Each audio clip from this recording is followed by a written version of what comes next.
We're going to talk to him here a little bit about a mod that he put in here not so long ago that he is saying is one of the best mods that he has added to this car. It is Friday, May 13th. We are down here at NCM, the National Corvette Museum, here to support my friend Eric Hauck driving the white Miata. Got three cars down here, fellas that I know that are running: Mike Jensen, Josh Owens, all running Miatas, and then of course Eric Hauck. Yesterday they were down here for practice, and right there is Eric in the white car. So as he heads down into turn 1A, 1B on the track, he's happy with the car handling. He says there's a couple of seconds in the car, he believes, if he can get a little more confidence going in turn 5, which is a big right-hand sweeper. High-speed right-hand sweeper, feels the car step out just a little bit, and then 15 as well is very, very similar. So 5 is going to be over there towards the interstate, you can see, and then 15 is going to be the top of the hill right up in through here. So fast sweepers. We'll see how he does today, putting the Miata through its paces. And this is Eric's Miata. Purchased this last year. Really nice built car, purposefully built for the track, and I think he's having a lot of fun with it. I know there's been a Honda upgrade where he's running the, I think it's a K24 engine in it, but you can see all kinds of aero on it, big wings, and we'll get a chance to talk with him here in just a minute, I hope. Friday morning, we are here at NCM talking with Eric Hauck. Good morning, Eric. Good morning. Hey, how are you? I'm good. Any day racing's a good day. Absolutely. So tell us a little bit about how the car's doing for you today. The car is actually really set up well. We had a practice day yesterday, kind of worked out some kinks. Right now, we're working on driver mod. It's the big change that we got to be able to make, and that's where I'm at. All right, so tell me about driver mods. What are those? Well, driver mods is essentially really saying that your car is set up right. Yeah. What you have to be able to do is fix you driving the car, okay, to be able to get the time out of it that this car can do. Okay, it's a little bit different car than what you normally drive. You normally drive a Ford Mustang GT350. Yeah. So the driver mod number 1 is that you have a great brake system and you have a very, very fast pedal. GT350, the mod is it's got better braking system, ABS, and it's got gas all day long. Okay, so this is what we call a momentum car? That's what you call a momentum car. In other words, you want to not stay on the brake at all, and you want to have the gas on all the time. Oh. And this driver needs to learn how to drive that way. Okay. The 21, that's what I did best day yesterday. Again, I was on a 19 pace. A 19? Yeah, 19, so 2 seconds faster this morning. Yeah. And I just made a mistake coming in at 10, locked up the brakes. Again, okay. I'm used to an ABS system. Yeah. Again, that's why it's driver mod, but we're gonna go out and do it today. Okay, excellent. And the car feels good underneath you? Car feels good, good stable. Again, it's not a car issue, it's definitely a driver issue. So here looking at Eric's car, again, all kinds of modifications. You can see electronic panels have been added, built, simplified in a lot of ways. You can see the Willwood dash adjuster cable over there, which allows him to adjust his brake proportioning while he's driving if he wants a little more, a little less brake, rear brake bite. We're going to talk to him here a little bit about a mod that he put in here not so long ago that he is saying is one of the best mods that he has added to this car. So here again with Eric, we just looked at your car, Eric. All the mods and everything that you've done in this car. What in the world? What kind of mods can you do on a day like today? What's it going to get? 90? Well, the funny thing yesterday during practice is I had a number of drivers come up to me and they asked me about this cool suit. And cool I'm suit. Tell you, yeah. If you're out on the track, it's 90 degrees outside right now. This is a simple system. You put some ice water into here. It's got a simple pump that pumps ice water right through here. Okay. And yesterday I was very, very comfortable. You know, when you're out on the track for 30, 40, 50 minutes, and you're hot, you're sweaty, and the temperatures in here get up 130, 140, 150 degrees. I'm telling you, putting this on keeps the wit about you, because I've also coached quite a bit, and I've actually pulled students off the course because of the fact that they're just getting fatigued out there. One of the best mods you can have during the summertime. Okay. Now, talking about fatigue, talking about dehydration on a day like today, what are you doing to stay hydrated and fit? I do some main things during the day, especially during the summer. When I get here, it's 2 full glasses or 2 full bottles of water on board even before you start. Then when you come off, 2 more. Every time I get into a car, I make sure I've drank 2 bottles for the whole time. Yes, bathroom breaks all the time to be able to do that, but I know if it's going through my system, I'm properly hydrated. I've seen some guys not do that. They come off the track and they literally get out of the car and they fall to the ground. Very, very dangerous. Don't make that kind of mistake. You can hurt yourself, you can hurt somebody else. Preparation for this weekend's race, and this is the SCCA National Time Trials here at the NCM. This is your 4th time running down here? Last year you competed with a... I was in a black GT Mustang, a 5.0 Mustang. Okay. Just being able to, it was a new car to me, just being able to get it back out and had a lot of fun with it. Did not podium, but it was a lot of fun. Okay, where's the black car now? Black car is actually being modified. That's going to turn into my time attack car. Okay. Very excited about it. We've got some great sponsors behind it, and also it's going to be dedicated to my late wife. She died of colon cancer, and we want to be able to make people aware to be able to get screened early so that the same thing doesn't happen to you. And from the early screen and everything, you're associated with what organization? It's Colon Cancer Awareness. For many people, they don't know that. Many people know that after 50, you got to be able to go get screened. Nobody likes to go get screened. They've actually changed it to 45. Because they're starting to be able to find out now that that's where you should be screened. If she would have followed that protocol, she would probably be here sadly today. Oh my! And so with that time trial car, that time attack trial car, what are you going to be? Where are you competing with it? What are you going to be doing? Okay, so that car, that would be I'm going to try to compete at all the SCCA events and also all the NASA time trial events. That we're going to try to go around to all the tracks nationwide, at least on the East Coast. They have an East Coast tour. That's why I planned on being able to do that. And then hopefully maybe one day we'll do a lap around America in it. Lap around America. You're talking about the one lap of America, they call it? And what is that exactly? So it's an event where they run, I believe it's 11 tracks in a month's period of time, and you have to drive the car that you rode on the track to each track event. Okay. And they go around. It's different track sites, but they take New England loop, and then they come across Mid-America. They come down. They come to NCM here. They run down to the southern tracks down at Barber, etc., and down over to the Florida tracks, and then they come back up, and it's called I think it's called one lap or a lap around America. Now that's got to be a street legal car. Street legal car, because you have to drive it from one place to the other. In fact, that's part of it. You cannot just be able to drive on a track, put it in a trailer, and trailer it to the next event. You're driving that car the umpteen miles. I think it's like 3,700 miles or whatever the case is that you've got to be able to do to be able to make that happen. One set of tires? No, I think actually they do allow you to change the tires. Okay. Yeah, from the tires that you actually run on the road to be able to do this. Obviously, they want you to be able to run street tires, and it does rain during the summertime and all that kind of stuff.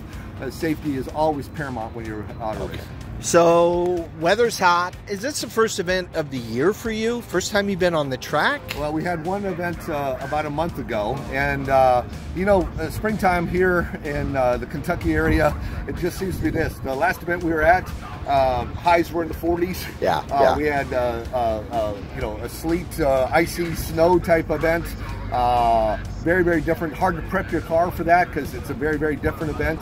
Things. And then this week just happened to be that we're up in the high 80s and 90s here, even hotter on the track. And that's just the way springtime goes. And tomorrow it looks like maybe even the middle afternoon that we can have a thunderstorm. Okay. So that's springtime racing. Okay. So you talk about prep.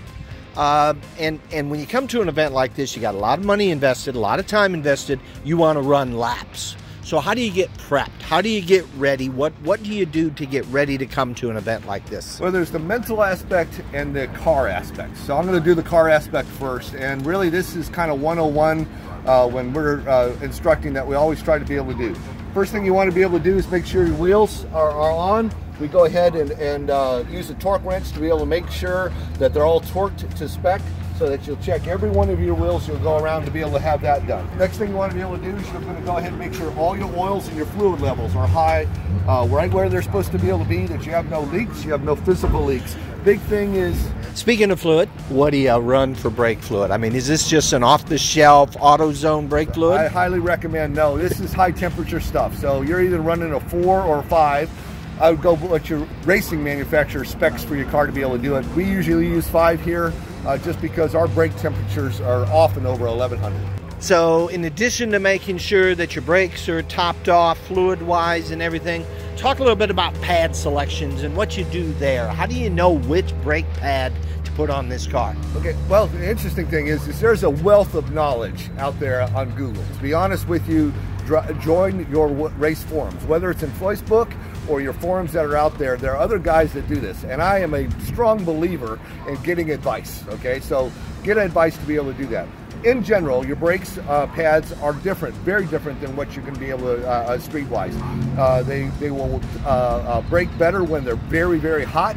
They'll stand up to those temperatures, and that's what makes them stand out from regular street brakes. You do not want to run racing pads, though, on your street car. They will not act very, very well, and they will not brake very, very well, especially when you're just running at regular street temperatures. All right, so we talked brakes, and we know how important those are, but the other element between the brakes and the track, of course, are your tires.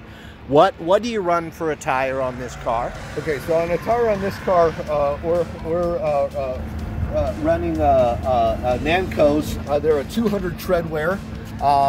There are usually different classes for racing to be able to do that. Many people have heard of slicks. That is usually a tire that has no channels in that. It's race only type things and dry only conditions, and it is not street legal.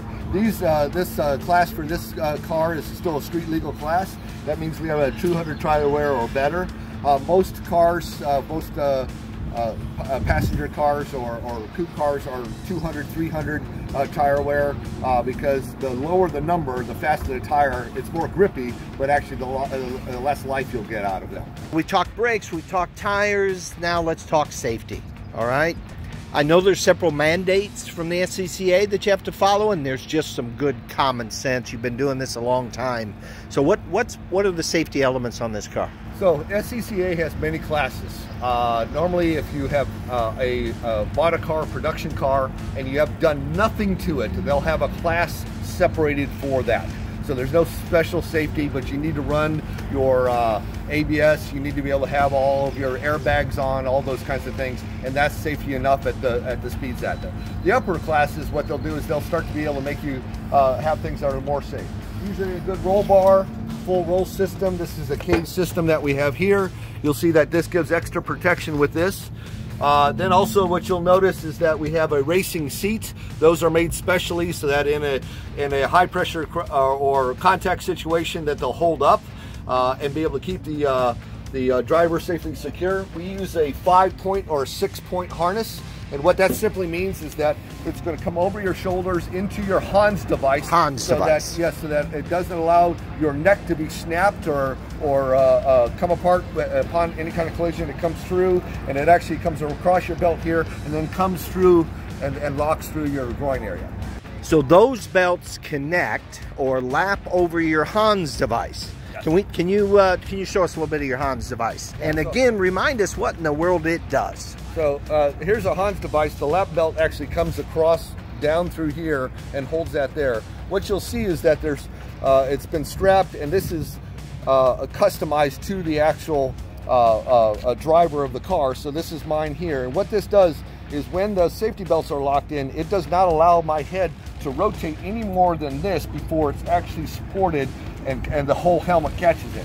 Because in a collision, it's not just a collision that things, it's that whiplash that you get from hitting here. The back of your head will be protected by the back of the seat, but it's the front that you want to be able to worry about. And that Hans device is mandatory now. And in fact, I think in any situation that you're in now, they have Hans devices even for regular passengers cars. If you're going to be on a track, you need to have a Hans device. Some tracks mandate it. The most do, some do not, but it's certainly something, if you're going to want to be on the track, you should be able to get. So a little bit of layout. The cars will come off the track over here. They'll pit out, or pit in, I should say. They'll come into this impound area that's going to be set up here, and that allows each driver to walk around, look at each other's cars, challenge them on anything that they may think technically is not correct. And then over here on the far side, you'll see how the cars gridded up. These cars are gridded up, getting ready to go out and make their second run of the day. And they're about 30-minute lap sessions. However, you really only have about a lap to warm up, and then 1, possibly 2 laps for time. And it's all about fast time. It's all about who's going to be quickest and so forth. That is the essence of this time trial. And tomorrow, Saturday, they will cut the track up into 2 sections, the north and the south, or the east and the west, I believe it is. And they will run half of the track still on a time trial basis. All the times simply get added up, and whoever's quickest at the aggregate when it's done will be our champions. All right, this is a bit of a shot to show you the pit area where everybody's lined up with all their cars on this Friday morning as they are opening up the SCCA National Time Trials here for 2022. Here's some of the cars. They roll off on the grid. This, I believe, is our fastest run group.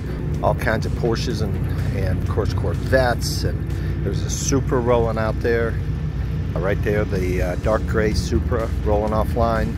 Very, very pretty cars. Very well prepared cars are here as well. In the number 11 car there, a little Miata that he has bought and built. Running pretty quick here today. He was a bit disappointed in his first session's time, got held up. That's part of the time trial thing. You're going to get held up. And you got to have open track to be able to lay down a fast lap. And when you're thinking about a 2-minute plus, you know, his goal is probably a 2:17, a 2 minutes 17 seconds. When you're talking about that kind of a track time, lap time, you better have a clear track and no impediments anywhere.